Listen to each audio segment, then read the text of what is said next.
Welcome to the first Progressive Voice Mega Show.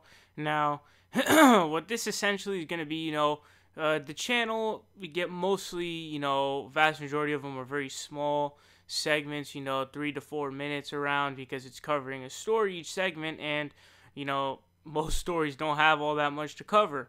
So this, I'm going to be basically going through a bunch of different stories, talking about different stories during the day, and it's going to be a longer segment, and they will be done live.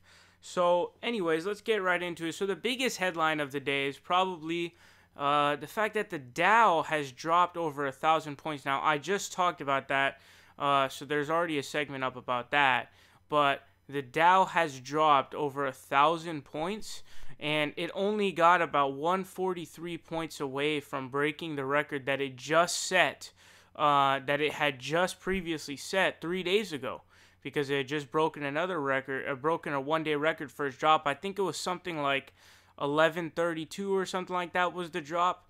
So it literally got near breaking the record that it had just made 3 days ago. So that's definitely a cause for concern. And when it comes to the stock market and the economy, people say there's a crash every 7 or 8 years. So people are saying, we're way overdue for one. A lot of people are saying, hey, there's going to be a crash. Crash is coming. Now, personally, I'm not sure whether or not there's one coming. I don't know whether it's yes or no. I'm not really sure, because I haven't had much real life experience with things like this happening. I don't know what the implications of such thing are. I'm not even really sure as to what this kind of entails completely.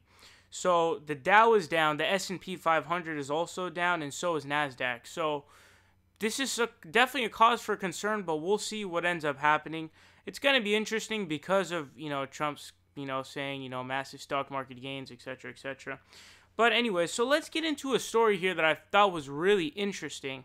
A situation where the deep state actually saved us from Trump basically escalating and possibly escalating to a war with Iran. And I know that sounds crazy because, the deep state is, generally speaking, it is a vast majority of the time trying to get war, trying to keep the status quo, continue the endless wars, etc., etc.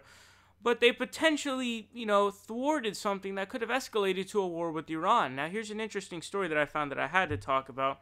So I'm sure you guys know, James Mattis is Mad Dog.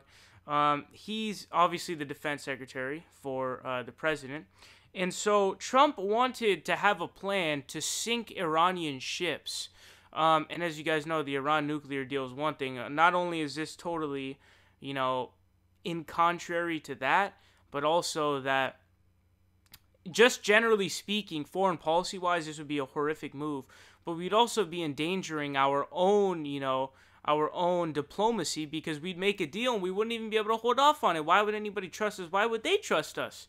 So here's what this article from Raw Story says. They say, President Donald Trump wanted the Pentagon to provide military options for sinking Iranian ships, but Defense Secretary Jim Mattis reportedly refused. According to a Washington Post report published on Wednesday, the topic of Iranian ships came up last May, so this is a while ago, when there were signs that Iran might increase military aggression. The report says that Trump personally called for Mattis to put together a plan to sink Iranian ships and hit other targets. So basically what you have is, President Doofus Trump, who of course is a complete fucking idiot and a complete moron, essentially wanting a plan to literally sink Iranian ships. And this is very dangerous because there have been talks, the Republicans constantly, trying to beam up war with Iran, let's have war with Iran, etc., etc., we need to go after them, I can't wait to bomb them, etc., etc., all this type of shit, right? So it's really dangerous when it comes to stuff like this. The president is literally coming out telling his defense secretary, yo, dog, I want some plans to literally sink Iranian ships. That's really scary and really dangerous on multiple fronts for this, the sake and the state of our diplomacy, as well as just, the state of the United States, and making it horrible, because we'd end up going to a war with Iran, and that would be just devastating. It would be devastating because of all the complications that it would be trying to go to war with there, not to mention it would be morally wrong and unethical. But they also say, here's what describes it. So they say, one tense moment came last May as officials grew increasingly concerned about aggressive Iranian behavior. For weeks, Mattis had been resisting requests from the White House to provide military options for Iran. Now Trump made clear that he wanted the Pentagon to deliver a range of plans that included striking Iranian ballistic missile factories or hitting Iranian speedboats that routinely harassed U.S. Navy vessels. Quote, "Why can't we sink them?" Trump would sometimes ask about the boats. Says U.S. officials told the Post that Trump's request was passed to Mattis by National Security Advisor H.R. McMaster, who's another one of those guys, during a conference call. In the end, the defense secretary refused, the sources said.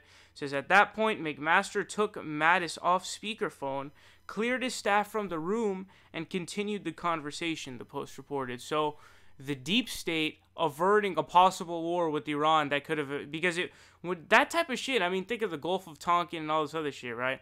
You know, you essentially do something like that and you end up getting into a conflict over some fucking ships. And that's something that's very, very dangerous. So we're very lucky, and this is something that's really interesting because, again, it's the deep state averting and thwarting a possible war, which is usually the exact opposite of what the deep state does. So now we're going to get into another story here. So this one is about Omarosa. Now, Omarosa was a big Trump supporter and also part of the campaign or the administration. She was a White House aide.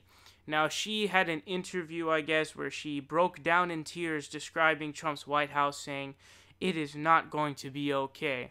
Now, let's read into this. A lot of people are kind of laughing about this because it's Omarosa. You know, it's kind of the, you know, tokenism that goes in here.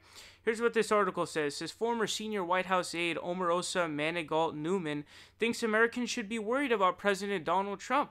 Manigault-Newman made her debut on the reality TV show Big Brother Celebrity Edition Wednesday night. Quote, "I was haunted by tweets every single day. Like, what is he going to tweet next?" she said in a clip uploaded to YouTube on Thursday. Manigault-Newman said she tried to confront Trump about his behavior but was attacked by other White House staff. She said Americans should be worried. It's going to not be okay. It's not, she said. Manigault-Newman served as Director of Communications for the White House's Office of Public Liaison prior to her resignation in December 2017. She had reportedly grown fed up with the way Trump handled racially charged issues, such as the violent neo-Nazi rally in Charlottesville. Officials said she resigned, but sources claim she had to be dragged kicking and screaming from the White House. So this is also something where people are like, oh, like they don't really feel bad because it's Omarosa, right? And you work for the Trump administration, and when you get angry with his actions as president when it comes to racially charged issues like, you know, the whole Charlottesville type thing and other things like that, I don't have any sympathy for you because he said the exact same shit during the campaign. When asked about whether or not he would condemn the KKK, he pretended like he didn't know what they were. Like, yes, douchebag, you know what the KKK is, and so does everybody else. And the fact they're trying to avert the question and not answer is extremely worrisome because they're clearly a racist organization that has done so many atrocities that you can just outright say, fuck them, fuck them, fuck them, fuck them. Yes, I condemn them 100%. That's all you had to say. But he pretended like he didn't know them. He retweeted, I think it was like a maybe white supremacist, white nationalist account. I can't remember which one it was. And it had fake black crime statistics. And those kind of things are a lot more dangerous than you would think in terms of political climate and also ideas when it comes to discussion, because a lot of people can then start saying bullshit and lies and just making up statistics and shit like that, giving black people worse image. As soon as something like that happens, get the fuck out. Like, why would you work for somebody who had pretended like he didn't know what the KKK was, and he also retweeted a white supremacist account that had fake black crime statistics? Like, I have no sympathy for you, Omarosa. You're a joke. I don't care. You're a joke. You're an absolute joke. Like, seriously, you think I'm going to feel bad for you? Oh, you're crying. Fuck you. I don't care. That's your fault. There's no, like, oh, you know, well, there's plausible deniability about whether or not he had, you know, racist thing. Forget the campaign. Just talk about his past. It came out recently. Not recently. I think it was, like, last year. But that's somewhat recent in certain terms. That he had basically, when he was owning hotels, I don't know if he still does or not, if he owns them or if just gets his name on them and that's it. But when he owned hotels, he would tell his employees, hey, if a black person comes in, don't rent it out to him. either tell them that the rooms are full, or that, you know, we can't give it out now, or some shit like that. I mean, this dude has a really disgusting past behind him, and obviously adding with all the other shit talk that he does about other minorities. I don't feel bad for you, Omarosa. I mean, you're just a joke, honestly. So let's move on to another story here. So here's another one that's very interesting. So there will be a segment going up probably tomorrow about Trump's military parade that he wanted to have. So what's a military parade? Because I didn't fucking know. I was like, what's a military parade? That sounds really stupid. Basically, I looked it up, and the definition was something like, you know, basically a country shows off their military to show its might. And you know, the way I kind of allude to that being like is basically like a, you know, dick size contest, you know, saying whose dick is bigger. It's really fucking lame and stupid, right? Because it's like, you know, you're trying to show off your might in your military. It's like, nah, that's embarrassing. Like, what are you doing? And it's an authoritarian tendency, and it's embarrassing. And there hasn't been one for 30 fucking years. So last time was during the Cold War. Now here's what the story is. So the Navy SEAL who killed Bin Laden, or they say the headline says who says he killed Bin Laden, he says a military parade is third world bullshit. So the funny thing is, North Korea just had a military parade, I believe yesterday, if I'm not incorrect, maybe it was today, recently. So that should be a cause for concern just there. But here's what this story says. It says, the former U.S. Navy SEAL who says he fired the shots that killed Osama bin Laden ripped President Trump's proposal for a military parade in the nation's capital. Quote, a military parade is third world bullshit. Robert J. O'Neill tweeted on Thursday, we prepare, we deter, we fight. Stop this conversation. So that's what he said. So, you know, it's just so stupid. I don't get why you would want to have a military parade. I think that it's un-American because America's a democracy and you're not supposed to do things that are authoritarian and trying to be very militaristic and nationalistic and showing off your military. The goal of the military should not to be, you know, we have all this might. We are the strongest motherfuckers in the world. We're going to fucking knock you out. Like, no, that's not what it's supposed to be. It's supposed to be, hey, we, you know, supposedly even, you know, what I think should be is, you know, trying to have peace as much as possible. And this is not even close to that. And I think everybody in their right mind is like, yo, this is a waste of money. This makes us look like doofuses, all of us. Like Trump is a doofus. It makes everybody in the country look like a doofus. And it honestly makes us look like, you know, just a joke and a bunch of hypocrites too.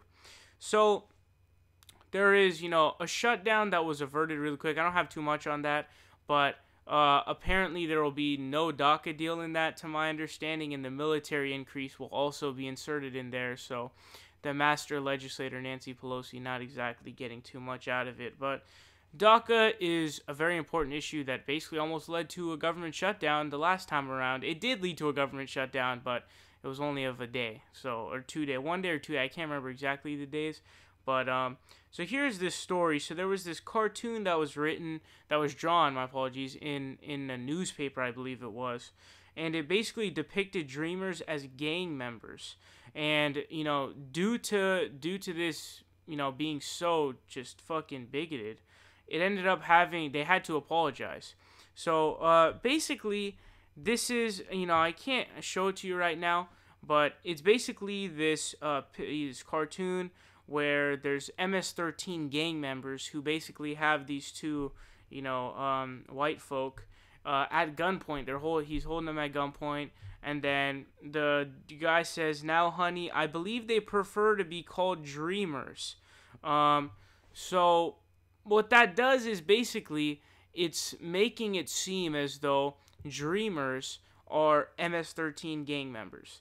Now, MS-13 gang members are, I just want to say as a Californian, massively overstated in terms of, oh, you know, dang, this is crazy, this is all going on. Like, it's not really that big of a thing. You don't really hear about it very much in real life. It's more of kind of a talking point and something that the Republicans do a lot, which is a fear-mongering scare tactic, which they've been doing for years upon years now. So, you know, that's more of what that is. But that doesn't even have to do with this. But, you know, again, and I've already said this, that DACA, you know, we need a Clean Dream Act, of course. But DACA is like the most basic immigration reform that you could possibly want, because you're talking about kids who came here without any, you know, control of their own, and they came here, and this is the only place that they know. This is the only place that they know. So in effect, you're splitting up families and you're sending them back to a place that they don't know. They grew up here, so why would they know over there? It was just a story like a week or two ago. I think it was 2 weeks probably, or 1 week, can't remember, where there was a 33 or something like that year old man, or maybe 44 or something like that. He was separated from his wife and 2 kids. He came here when he was 9 and he was just deported. I just saw another story about someone else being deported who was a really old person, and it was just really heartbreaking to see that this kind of stuff goes on within this administration. But like I said, DACA is the most basic, and I would say if you disagree with the DREAM Act, I think that you are probably one of the, you lose a lot of, I feel like you're not really a rational actor at that point, because, it's so basic. It's not even really saying much. It's saying, people who came here without, no control over their own, their parents brought them, right? So their parents brought them here, and they've grown up here all their life, and this is all they know. It's like, okay, why would you want to deport them? It doesn't make any fucking sense whatsoever. So this is an issue that, again, caused a government shutdown. It didn't actually last that long, but it is, something that I think is pretty important, very important, I should actually say. But that is going to end the first Mega Show. Thank you for watching, and check in later.